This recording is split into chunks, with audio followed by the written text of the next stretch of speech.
بسم اللہ والحمد للہ والصلاة والسلام علی محمد بن عبداللہ اما بعد۔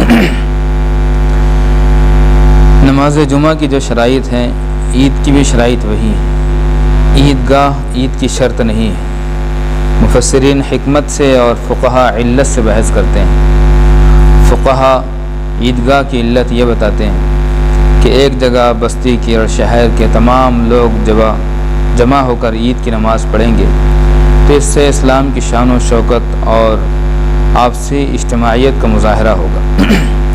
آپ علیہ الصلوۃ والسلام نے بھی بارش کے عذر کے سبب عید کی نماز بجائے عیدگاہ کی مسجد میں ادا فرمائی ہے۔ ہم نے جس طرح نماز جمعہ مسجدوں کے بجائے اپنے گھروں میں ادا فرمایا ہے، اسی طرح عید کی نماز حالات کے تناظر میں ہم اپنے اپنے گھروں پر ادا فرمائیں، عیدگاہ پر اور مسجدوں میں جمعے کی نماز کی طرح ہم عید کی نماز ادا نہیں کریں۔ عید کی نماز کا وقت اشراق کے بعد سے زوال تک ہوتا ہے۔ آج کے وقت کے مطابق 6 بجے سے 12 بجے تک ہم عید کی نماز پڑھ سکتے ہیں۔ بہتر ہے کہ جلد سے جلد نماز ادا کر لی جائے تاکہ دھوپ کی تمازت سے ہم محفوظ رہ سکیں۔ بغیر بیان، بغیر اذان اور اقامت کے صرف نیت کی جائے کہ ہم 2 رکعت واجب عید الفطر 6 زائد تکبیروں کے ساتھ اس امام کے پیچھے نماز پڑھتے ہیں۔ پہلی رکعت میں اللہ اکبر کہہ کر ہاتھ باندھ کر ثنا پڑھیں، 2 مرتبہ اللہ اکبر کہہ کر ہاتھ چھوڑ دیں، تیسری مرتبہ اللہ اکبر کہہ کر ہاتھ کانوں تک لے جائے بغیر ہاتھ باندھ لیں۔ دوسری رکعت میں قرات سے فارغ ہو کر 3 مرتبہ ہاتھ کانوں تک لے جا کر اللہ اکبر کہہ کر چھوڑیں، چوتھی تکبیر پر کانوں تک ہاتھ لے جائے بغیر اللہ اکبر کہہ کر ہاتھ باندھ لیں۔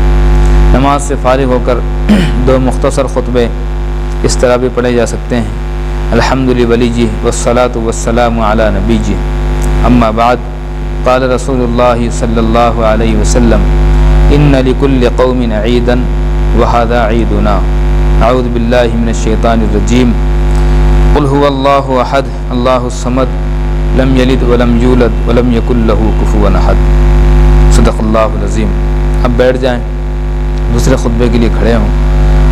اس طرح پڑھیں: الحمدللہ رب العالمین والصلاة والسلام علی سید الانبیاء والمرسلین وعلی آلہ وصحبہ اجمعین، اما بعد اللہم اشف مرضانا ورحم موتانا یا اللہ، اللہم ادفع عنا ھذا البلاء والوباء، اعوذ باللہ من الشیطان الرجیم انا اعطیناک الکوثر فصل لربک وانحر ان شانئک هو الابتر۔ صدق اللہ العظیم۔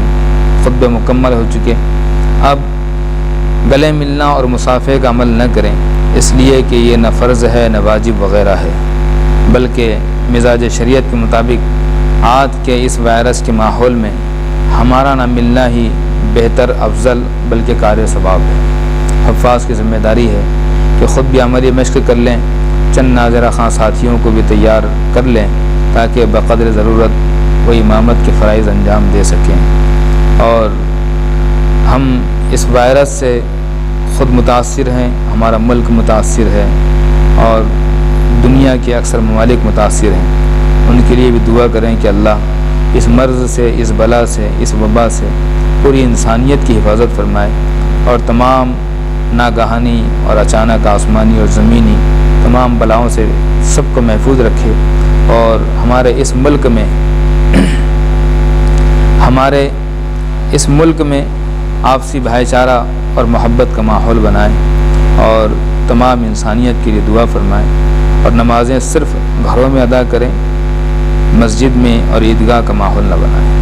السلام علیکم۔